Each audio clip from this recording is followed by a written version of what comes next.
What's up guys, it's Johnny here from LynxPetroleum, and today I'm playing some Call of Duty Advanced Warfare.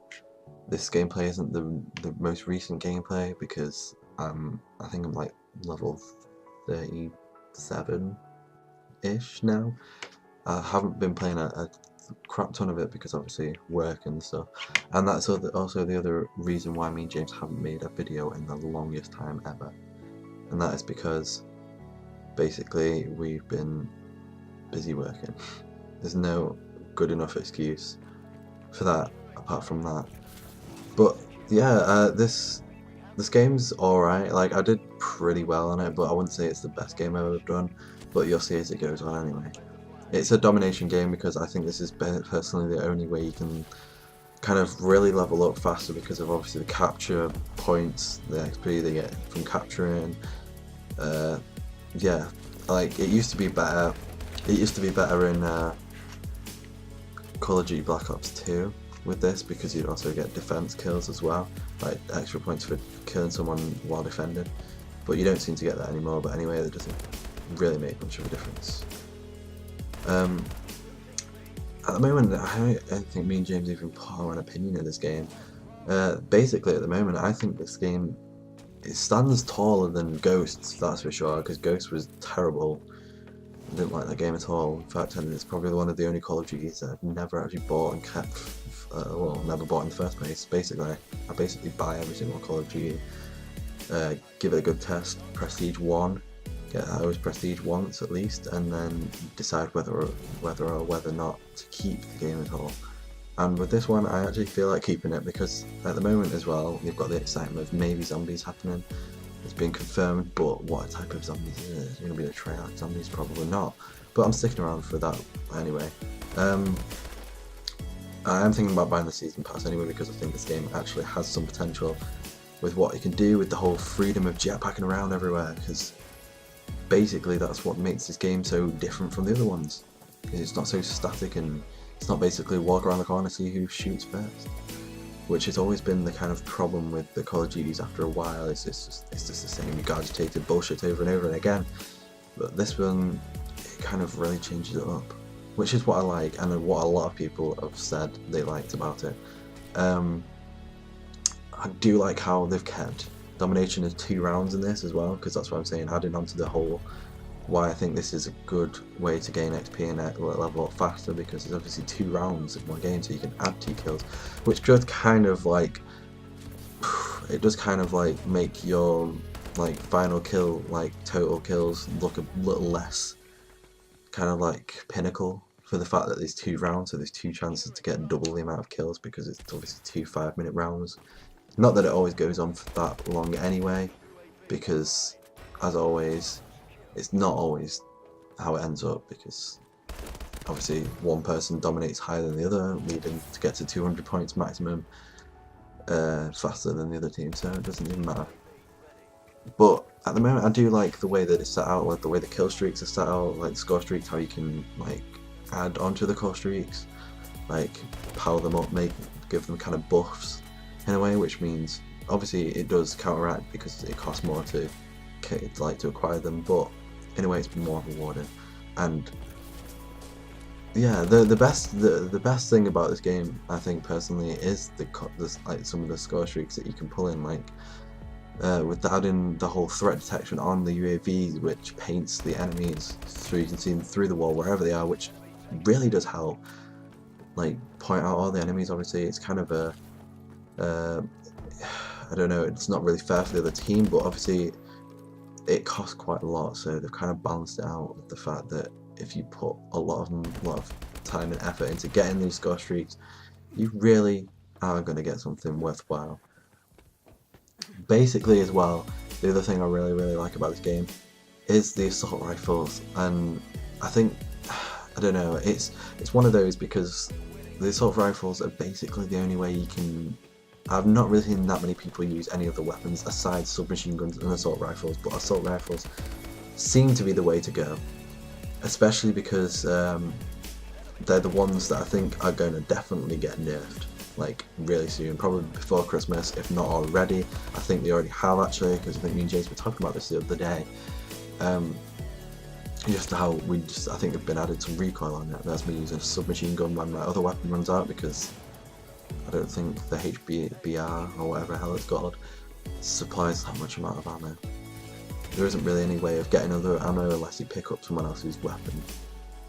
But the addition of the jetpack obviously allows you to get better kills, like get it to different places, takes the map to elevate it to different levels. Like, it's not just like, oh, I look at the top of that roof, I bet you can't go up there in previous cards, but now there's like a whole entire map stacked on top of another map, which really, like, this RIOT is probably one of the better ones to showcase that idea, because obviously and this whole entire gameplay, I have not even walked into that room, and that is probably the center of the other one, which obviously of the other capture point, which is really the one that is mostly battled for the most, because obviously it's right in the center, it's right in between buildings. But I tend to avoid that. If I'm trying to go on a higher streak, I do tend to avoid them. And the other thing, which is just happening right now, the whole map store streaks, which you can only get through care packages, I think,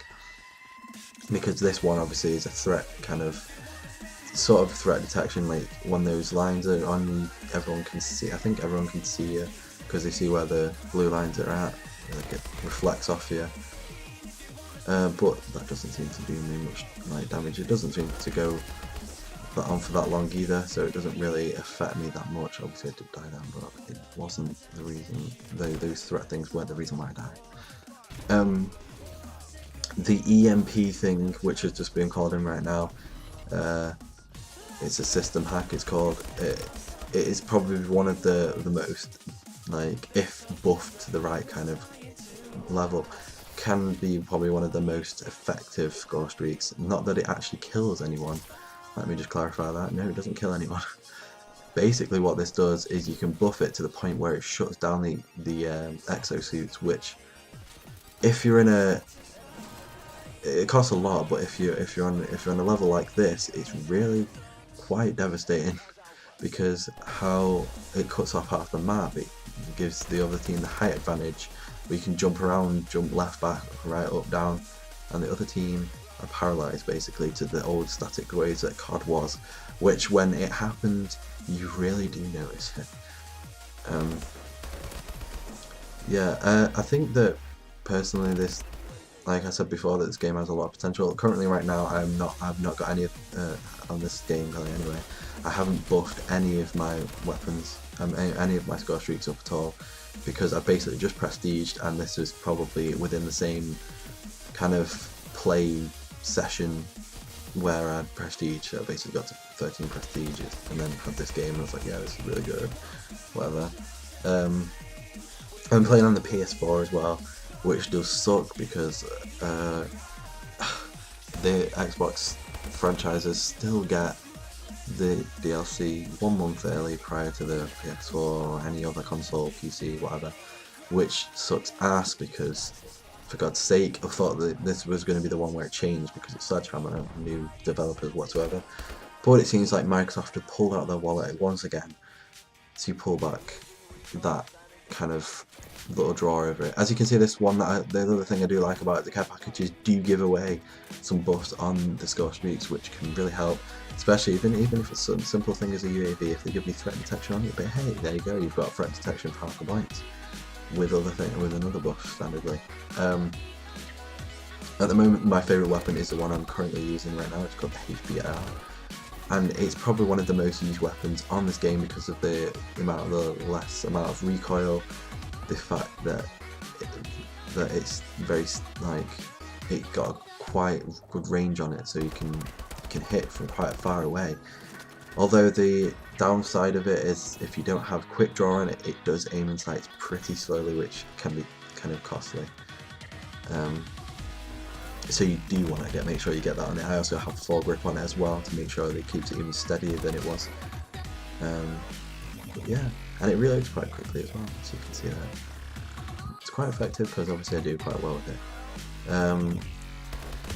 I do like the grenade launcher system. I like the way that you can customize all the weapons, like, and I like the way the custom class can basically be stripped down to next to nothing. Like, you don't even have to have an exosuit ability on it, which at the moment I have. I think it's the shield, which is the default, which, because I didn't even change it, I basically just went in. When you prestige, obviously it works on the tokens again, you get stuff, buying stuff for the tokens and all that. But basically, I just used my prestige token to permanently unlock this weapon, because this weapon is probably the only one I'm using at the moment. I'm probably going to get it, I'm basically using it now, I think, until I've unlocked all the camos for it. Like, I want to get royalty or whatever how it's called, because diamond and gold are given away quite easily this time around. Apart from diamond, still obviously the one where you get after you've unlocked all the other ones. You get what I mean. But yeah, this is probably one of my favourite, not my favourite map, but it's pretty decent. I don't even get to call this in, which I'm really devastated about. But thank you for watching this gameplay. And I'm sorry about me and James not doing enough videos and just basically being absent for the past so amount of time. We're probably going to try and do some more Call of Duty stuff. When the zombie stuff comes out, we're definitely going to upload something or other to do with that. Look at that, 36 to 10, not so bad. It could be bad, but yeah. Thank you guys for watching so much. Please like and subscribe. Look at that, look at how low our level I am. I kind of laugh at myself looking at it back right now. I'm going to say this right now, I really do like the supply drop thing and the kind of collectible kind of attire and all that comes with it. Fucking hell, you unlock a lot on this level. But yeah, just all that and all the kind of kits and that. So thank you guys for watching. I know the screen's gone black now. So thank you guys for watching so much, and I'll see you in the next one.